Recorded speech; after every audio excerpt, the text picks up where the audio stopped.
पुण्यामध्ये जाऊन आली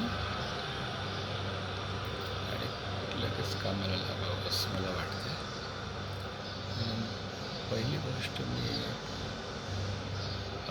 करायची ठरली की जे माझ्या व्हॉट्सअपवर आलेले मेसेज जे मी वाचायचं टाळतो आहे ते टाळावे, बिनबुडांना कॉन्टॅक्ट करावं आणि स्लॉटेड अँगल विथ वीज बघूया केव्हा तरी हे केलंच पाहिजे. आताचं सीझन आहे, त्याचं हे जे छान लकडक ऊन आहे ते आता वर्षभर परत मिळणार नाही. चला